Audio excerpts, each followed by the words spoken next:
Well, Beyonce's pregnancy style had everyone talking to in the first half of 2017. Style expert and author of Front Row, Louise Roe, and fashion journalist Melissa Magsaysay join us now with a mid-year fashion report and Beyonce's pregnancy style. I mean, she has been killing it, I think.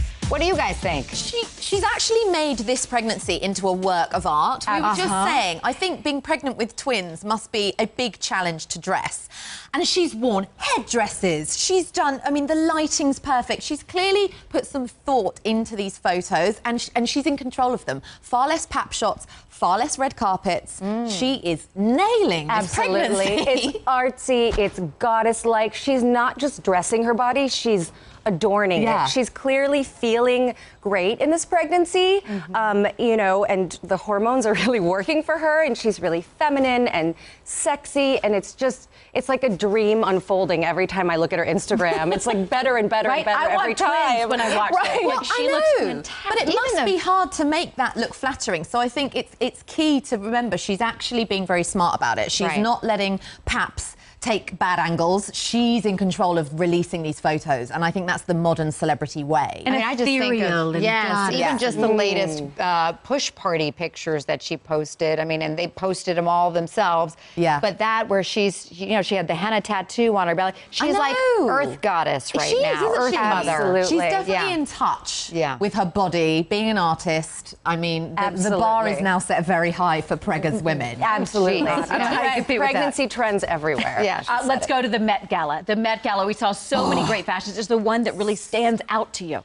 We've got some pictures up behind. I mean, the Met Gala is the Super Bowl of the fashion They don't world. call it Super Bowl of fashion. Fashion's biggest prom, biggest night for nothing. And the theme is always a big, you know, teller of what we're going to expect. This year, it was Comme des Garçons, Ray Kuokabo, who is synonymous with avant-garde. So it was just like anticipation to see how people would really push the boundaries. And push they did in whatever way they wanted, whether that was naked or head to toe in bubble wrap. Or I love it. Whatever theme it is, people will push always, it all naked the way. is always one that they might do. I think naked is always Kendall did that best for me. She was in La Perla, which is actually traditionally a lingerie brand, and she looked, apparently it was one thread, single thread, that made that entire look. Bella Hadid for me, also. we just saw a picture of her in a head-to-toe beaded jumpsuit. Can you imagine how uncomfortable, guys, to sit through dinner and dance, and all the bobbles it would have left on her skin afterwards? But hey, who's looking? Who's looking? Who cares? We'll take it for the pain for fashion, right? Melissa, who was your favorite look? Well, not naked was Rihanna in Comme des Garçons, and you know, she just really brought it, and as she always does at the Met Gala.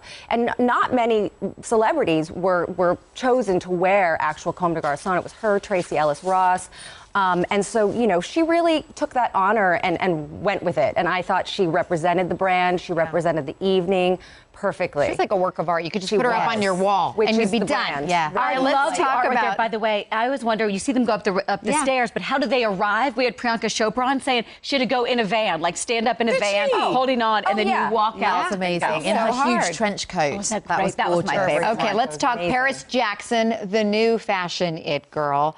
I mean, and she was there at the Met Gala. What is it about her, Melissa, that has just saying captured that our it seems like this year, you know, we hadn't seen her. We didn't hear much about her other than her famous, you know, upbringing and father. And then it was like, boom, exploding onto the scene. And Louise and I were just chatting, like, we can't look at her and not think, Madonna.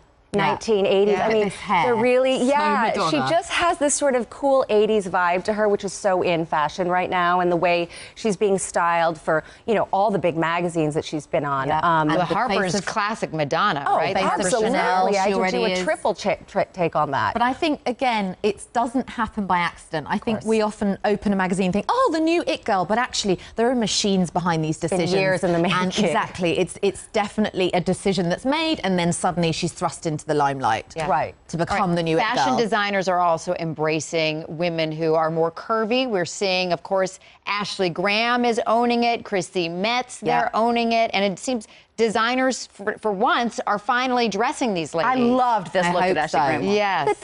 You know, the conversation happening in fashion right now, and I think in pop culture as a whole, is really about inclusion, whatever that, you know, just diversity, whether it's on the runway, in ad campaigns. We saw it on the runway. Prabal Gurung had Candice Hafeen, Marquita Pring in his show. and Ashley Graham walked on the Michael Kors runway, and Ashley Graham was on the cover of Vogue. Yeah. And we have to give props to Christian Siriano, another designer who's always embracing curves, making dresses for women who can't find another dress or designer. And he's been doing that for years and years, which is what I really applaud him. Not just jumping on a bandwagon. For years. And there's a few, Brandon Maxwell, Probel, Christian. They're not just saying, this is the season I'm doing it because it's kind of a cool thing to do, the cool thing to do, the conversation that's happening. They're doing it time and time again. It's just getting a little bit louder, and there's a bit of a more collective fashion comes in all sizes, right? And style truly has no size. I hope this sticks, though. I hope this isn't just a cool way to get a headline and we talk about it on the show and then it's on to the next. I don't think so. I really hope because I think sticks. there's demand for it. Yeah, and this is one I'm okay. Jump on the bandwagon. Jump on and don't get off. Yeah. We're back on Access Hollywood Live with our mid-year fashion report. Style experts Louise Roe and Melissa Magsaysay join us. All right, let's take a look at the biggest style stars so far this year. Ladies, do we begin with J-Lo? I mean, where else? Yeah. Where else do you start? Yes.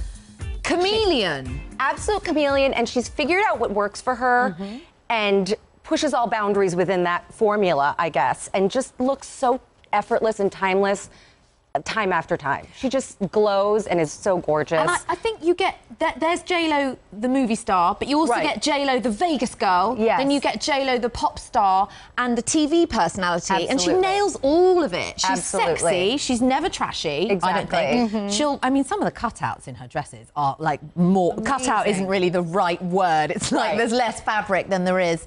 Yeah, the one behind you, I mean, we see right there, she's got all the embellishments, but her style team deserves some credit here, too. She's been working with the same stylist, Robin Mariel, she's been working with forever, a great styling duo that does her and Gwen Stefani, and they clearly know opulence and fashion and adornment, nothing is really subtle, and it suits her. Nothing is subtle. Nothing is subtle, but it's with the hair and makeup, too. I was just going to say that. It always all works. Yeah. I don't know how she does. Listen, your team can be good, but she rocks it like nobody's business. And when you interview her in the flesh, she is so beautiful. It's actually breathtaking. Yeah. Her and Angelina are the only two actresses I've ever they're so beautiful in real life. You almost can't speak. There was a picture of her in the pool with J-Rod and all the kids, no makeup, hair on the top. I thought she'd never looked more beautiful. I mean, she looks so young when she has no makeup on, Yeah, too, she does. She's very realistic, which is great. She's in her mid-40s. She gives interviews how hard she works to take care of herself. She doesn't drink, kid. She doesn't drink. Well, we're never going to look like that. She got not even a glass of champagne on her birthday. I didn't know we can't be friends.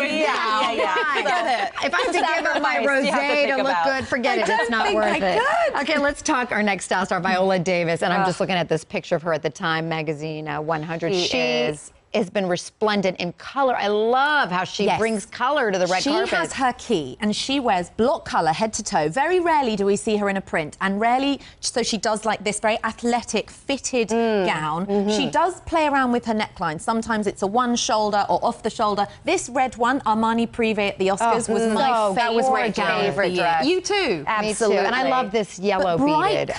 Bright color works so well on her. These vibrant jewel tones. And then she wore, though, that white Brandon Maxwell suit to the Vanity Fair Oscar party, which and then after that speech she gave, her winning speech, it just showed that, an amazing, accomplished actress doesn't need to be in this gown all the time.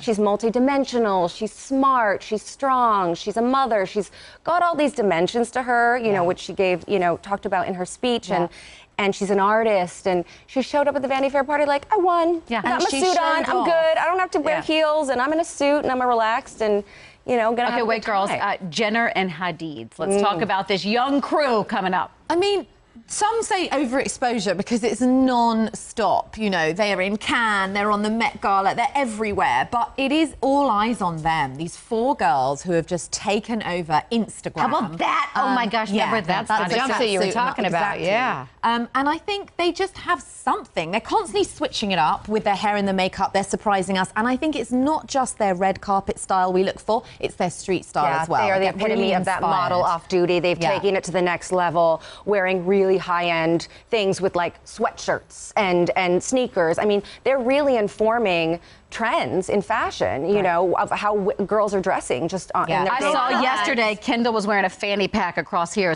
Was she? I mean, they're really working the 90s thing full The 90s is, I've seen the fanny pack everywhere. But a lot of that, we should say, I mean, they're the social media models. I think they are changing the game in fashion, right? It's changed the game where, you know, the term influencer is really this sort of all-encompassing thing now where it's blurring the lines between influencer, celebrity, model. You know, you can sort of be all things and cross lines of, you know, your talent. So they've created that that genre of model. All right, we teased top 5. We're out of time, but we had Rihanna up there. Yes, and lots of controversy about her amazing new curves. People are writing nasty things. People are writing great things. She's loving it. I mean, she's been joking about it on social media, and look at the way she's dressing. She's embracing it. And then we had Nicole Kidman, who I think's always flawless. She's a style star forever. She is. She always rocks flawless. Good job, Louise and Melissa. Thanks, guys. Well done. All right, ladies, Louise's book, Front Row, is available now. My mom has bought copies for everybody.